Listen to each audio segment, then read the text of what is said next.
P സരിനെ പുകഴ്ത്തി EP. Jayarajan. ജനസേവനത്തിനായി ജോലി പോലും രാജിവെച്ച ചെറുപ്പക്കാരനാണ് സരിൻ. പാലക്കാടിന്റെ വികസന മുരടിപ്പ് മാറ്റാൻ സരിന് കഴിയും. കോൺഗ്രസുകാർ പാലക്കാട് വ്യാപകമായി കള്ളവോട്ട് ചോർത്തി. ആത്മകഥ ഉടൻ പുറത്തെത്തിക്കുമെന്നും ഒരാൾക്കും പ്രസിദ്ധീകരിക്കാൻ ചുമതല നൽകിയിട്ടില്ലെന്നും ഇ.പി. പറഞ്ഞു. വിവരങ്ങളുമായി അരുൺ ആലത്തൂർ ചേരുന്നുണ്ട്. അരുൺ, നമുക്കറിയാം കഴിഞ്ഞ ദിവസം ഈ ഒരു ആത്മകഥാ വിവാദം പുറത്തു വന്നതോടെ അതിലുണ്ടായിരുന്ന വാചകങ്ങൾ ഇതാണ്: സരിനും അൻവറും വയ്യാവേലികളാണ് എന്ന് തന്നെയാണ്. എന്നാൽ ഇപ്പോൾ ഇ.പി. ജയരാജൻ പറയുന്നത് സരിൻ ഉത്തമനായ ഒരു യുവാവാണ് എന്നാണ്. മാത്രവുമല്ല, പാലക്കാട് ചില മാറ്റങ്ങൾ കൊണ്ടുവരാൻ സരിന് കഴിയുമെന്നും അദ്ദേഹം പറഞ്ഞു വെക്കുന്നുണ്ട്. ഇത് കുഴപ്പിക്കുന്ന ചില ചോദ്യങ്ങൾക്കുള്ള ഒരു ഉത്തരമായി കാണേണ്ടതുണ്ടോ? ദേവിക, ഈ ആത്മകഥയുമായി ബന്ധപ്പെട്ട് വിവരങ്ങൾ പുറത്തു വന്നതിന്റെ പിന്നാലെയാണ് ഇ.പി. ജയരാജൻ ഇത്തരത്തിൽ മലക്കം പറഞ്ഞുകൊണ്ട്, അല്ലെങ്കിൽ ആത്മകഥയിൽ എന്ന് പറഞ്ഞ് പുറത്തു വന്ന കാര്യങ്ങളിൽ നിന്നും വ്യത്യസ്തമായ കാര്യങ്ങളുമായി പറഞ്ഞുകൊണ്ട് രംഗത്തെത്തിയിരിക്കുന്നത്.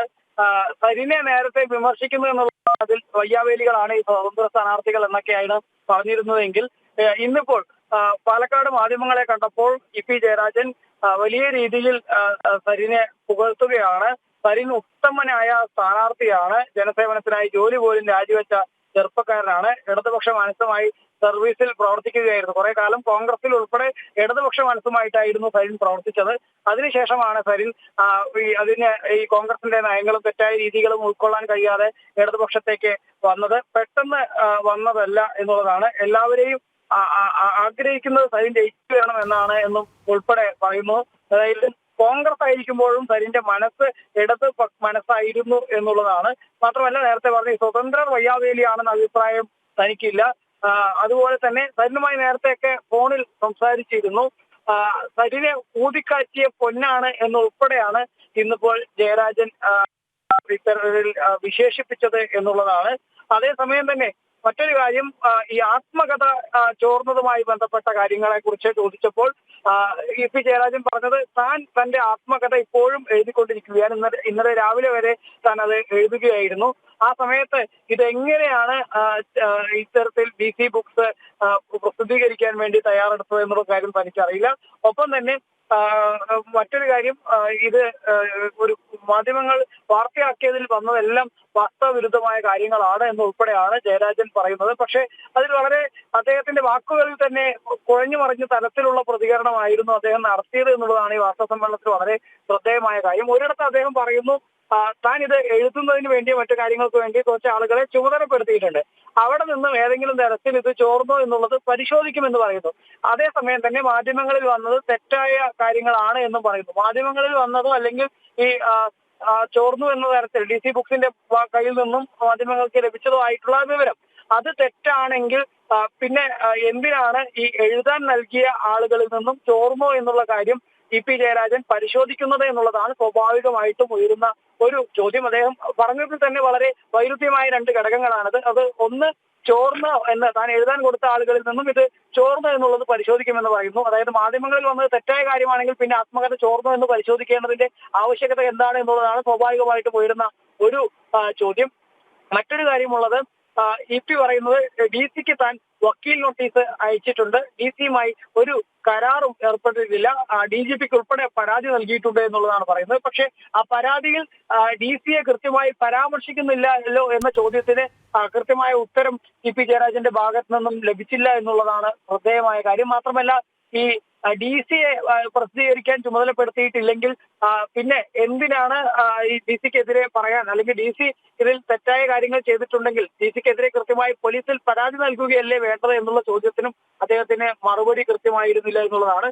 മറ്റൊരു കാര്യമുള്ളത്, ഈ DC ബുക്സ് തന്നെ അവരുടെ ഫേസ്ബുക്ക് പേജിൽ ഇ.പി. ജയരാജനെ ഉൾപ്പെടെ ടാഗ് ചെയ്ത് ഈ മാധ്യമങ്ങളിൽ വാർത്ത വരുന്നതിന് ഒരു ദിവസം മുൻപ് തന്നെ അവർ ഇത്തരമൊരു പുസ്തകം പ്രസിദ്ധീകരിക്കുന്നു, കട്ടൻ ചായയും പരിപ്പുവടിയും എന്ന പേരിൽ ഒരു പുസ്തകം പ്രസിദ്ധീകരിക്കുന്നു എന്ന് അവർ കൃത്യമായി എഴുതിയിട്ടുണ്ടായിരുന്നു, അല്ലെങ്കിൽ പോസ്റ്റ് ചെയ്തിരുന്നു ഈ ഫേസ്ബുക്ക് ഹാൻഡിലിൽ DC ബുക്സ്. അതിൽ ഇ.പി. ജയരാജനെ ഉൾപ്പെടെ ടാഗ് ചെയ്തിരുന്നു. അങ്ങനെ ടാഗ് ചെയ്തിട്ടും അത് ശ്രദ്ധയിൽപ്പെട്ടില്ലേ എന്ന് ചോദിച്ചപ്പോൾ അതിനെക്കുറിച്ചൊന്നും ഒരു കൃത്യമായ ഉത്തരം പറയാതെ ഇരിക്കുകയായിരുന്നു ഇ.പി. ജയരാജൻ ചെയ്തത് എന്നുള്ളതാണ്. അതായത് അദ്ദേഹത്തിന്റെ വാർത്താ സമ്മേളനം മൊത്തത്തിൽ നമ്മൾ പരിശോധിക്കുമ്പോൾ എവിടെയൊക്കെയോ അദ്ദേഹത്തിന് കുഴഞ്ഞു മറിഞ്ഞ ഉത്തരങ്ങളാണ് നൽകിയത് എന്നുള്ളതാണ് പറയാനും കഴിയുന്നില്ല. എന്നാൽ പറയുന്ന കാര്യങ്ങളും വളരെ വൈരുദ്ധ്യം ആയത് എന്നുള്ളതാണ്. ഏതായാലും CPM-ന്റെ ഭാഗത്തു നിന്നുള്ള വലിയ സമ്മർദ്ദം ഇ.പി ഉണ്ടായിട്ടുണ്ട് എന്നുള്ളത് വളരെ വ്യക്തമാണ്. അതുകൊണ്ട് തന്നെയാണ് ഇപ്പോൾ ഇന്ന് സരിന്റെ പ്രചാരണ പരിപാടിയിൽ പങ്കെടുക്കുന്നതിനുൾപ്പെടെ ഇ.പി. ജയരാജൻ പാലക്കാട്ടേക്ക് എത്തിയിരിക്കുന്നത് എന്നുള്ളത് വ്യക്തമാണ്. മാത്രമല്ല പാർട്ടിയിൽ നിന്ന് കൃത്യമായ താക്കീതോ മറ്റോ ഇ.പി. ജയരാജന് ലഭിച്ചിട്ടുണ്ടാകാനുള്ള സാധ്യത കാണുന്നു. തെരഞ്ഞെടുപ്പ് പശ്ചാത്തലത്തിൽ പാർട്ടിയെ കൂടുതൽ പ്രതിരോധത്തിലാക്കരുത് എന്നുൾപ്പെടെ ആവശ്യം ഉണ്ടായിട്ടുണ്ടാവണം. ആ പശ്ചാത്തലത്തിലായിരിക്കണം ഇപ്പോൾ പാലക്കാട്ടേക്ക് ജയരാജൻ എത്തിയിരിക്കുന്നത്. ഏതായാലും ജയരാജൻ ഓരോ കാര്യങ്ങൾക്കും കൃത്യമായ മറുപടികൾ പറഞ്ഞു. പക്ഷെ മറുപടികളിൽ പലതും കുഴഞ്ഞു മറിഞ്ഞതായിരുന്നു. അരുൺ, നമുക്കറിയാം കഴിഞ്ഞ ദിവസം ഇ.പി. ജയരാജൻ പറഞ്ഞത് എന്താണ്? തൻ്റെ ആത്മകഥയല്ല അത്, താൻ എഴുതിക്കൊണ്ടിരിക്കുന്ന ആത്മകഥ എങ്ങനെയാണ് പുറത്തു വന്നത് എന്നെല്ലാം അദ്ദേഹം ചോദിക്കുന്നുണ്ടായിരുന്നു. പക്ഷെ അദ്ദേഹം ചൂണ്ടിക്കാണിച്ച മറ്റൊരു കാര്യം എന്താണെന്ന് വെച്ചാൽ താൻ ഒരു മാധ്യമ പ്രവർത്തകനെ, വിശ്വസ്തനായ ഒരു മാധ്യമ പ്രവർത്തകനെയാണ് ഇത് എഴുതാൻ ഏൽപ്പിച്ചിരുന്നത്, അദ്ദേഹത്തിന്റെ കയ്യിൽ നിന്ന് ചോർന്നു പോകുമെന്ന് താൻ വിശ്വസിക്കുന്നില്ല എന്ന് പറയുന്നുണ്ട്. അതിനർത്ഥം ഇത്തരം കാര്യങ്ങൾ മാധ്യമ പ്രവർത്തകനുമായി അദ്ദേഹം പങ്കുവച്ചിരുന്നു എന്ന് തന്നെയല്ലേ? തീർച്ചയായിട്ടും ഈ ഇ.പി എഴുതുന്ന കാര്യങ്ങൾ അത് തന്റെ ഒരുവിധം ആളുകൾക്ക് ഇത് നൽകിയിട്ടുണ്ട്. ഇതിനുമായി ബന്ധപ്പെട്ട കാര്യങ്ങൾ അതിന്റെ ക്രോഡീകരണത്തിനും മറ്റുമൊക്കെ ആയിട്ട് ചിലരെ ചുമതലപ്പെടുത്തിയിട്ടുണ്ട് എന്നുള്ളത് തന്നെയാണ് ഇ.പി കൃത്യമായി തുറന്ന് സമ്മതിക്കുന്നത്. പക്ഷെ അപ്പോഴും അവിടെ ഒരു കാര്യമുള്ളത്, ഇ.പി പറഞ്ഞു വെക്കുന്നത് ഈ മാധ്യമങ്ങളിൽ വന്നിട്ടുള്ള വിവരങ്ങളൊക്കെ തെറ്റായ വിവരമാണ് എന്നുള്ളതാണ്. അങ്ങനെ തെറ്റായ വിവരമാണ് മാധ്യമങ്ങളിൽ വന്നിട്ടുള്ളതെങ്കിൽ പിന്നെ എന്തിനാണ് ഈ എഴുതാൻ നൽകിയിട്ടുണ്ട് അല്ലെങ്കിൽ ഏതെങ്കിലും തരത്തിൽ ചുമതലപ്പെടുത്തി എന്ന് പറയുന്ന ആ ആളുകൾക്ക് അവരിൽ നിന്ന് ഏതെങ്കിലും തരത്തിൽ ഇത് ചോർന്നിട്ടുണ്ടോ എന്നുള്ളത് എന്തിനാണ് പരിശോധിക്കുന്നത് എന്നുള്ളതാണ് സ്വാഭാവികമായിട്ടും ഉയരുന്ന ചോദ്യം. അതായത് ഇ.പി ആരെങ്കിലും എഴുതാൻ ചുമതലപ്പെടുത്തിയിട്ടുണ്ടെങ്കിൽ ആ എഴുതാൻ ചുമതലപ്പെട്ടിട്ടുള്ള ആളുകളിൽ നിന്നും ഇത് ചോർന്നിട്ടുണ്ടോ എന്നുൾപ്പെടെയുള്ള കാര്യങ്ങൾ പരിശോധിക്കുമെന്നാണ് ഇ.പി പറയുന്നത്. പക്ഷെ മാധ്യമങ്ങളിൽ വന്ന വിവരങ്ങൾ വിരുദ്ധമാണ് അല്ലെങ്കിൽ ഇ.പി തന്റെ ആത്മകഥയിൽ എഴുതാത്ത വിവരങ്ങൾ മാധ്യമങ്ങളിൽ വന്നിട്ടുള്ളത് എങ്കിൽ പിന്നെ അവിടെ സ്വാഭാവികമായിട്ടും ഇത് ചോർന്നു എന്ന് പരിശോധിക്കേണ്ട സാഹചര്യമില്ല. DC ബുക്കിന് എതിരെ പരാതിയുമായിട്ട് മുന്നോട്ട് പോവുക എന്നുള്ളതാണ് ഇ.പി ചെയ്യേണ്ട ഒരു കാര്യം. പക്ഷെ അപ്പോഴും ആ DC ബുക്സ് എന്നുള്ള കാര്യത്തിൽ അവരെ കൃത്യമായി അവരുടെ പേര് പറഞ്ഞുകൊണ്ട് പോലീസിൽ പരാതി നൽകാനോ മറ്റോ ഒന്നും ഇതുവരെ ഇ.പി തയ്യാറായിട്ടില്ല എന്നുള്ളതാണ്. ഇത്തരത്തിലൊരു പുസ്തകം പ്രസിദ്ധീകരണവുമായി ബന്ധപ്പെട്ടുള്ള വിവാദങ്ങളിൽ അന്വേഷണം വേണം എന്നുള്ളത് മാത്രമാണ് DGPക്ക് നൽകിയ പരാതിയിൽ പറയുന്നത്. അതിൽ DC ബുക്സ് എന്ന് എവിടെയും എടുത്തു പറയുന്നില്ല എന്നുള്ളതാണ് മറ്റൊരു കാര്യമായിട്ടുള്ളത്. ഏതായാലും ഞാൻ നേരത്തെ പറഞ്ഞതുപോലെ ഇ.പിയുടെ ആ ഒരു വാർത്താ സമ്മേളനത്തിൽ നിരവധി ഉത്തരങ്ങൾ അദ്ദേഹം നൽകി. പക്ഷെ ആ ഉത്തരങ്ങളെല്ലാം ഒരു കുഴഞ്ഞു മറിഞ്ഞ ഉത്തരങ്ങളായിരുന്നു.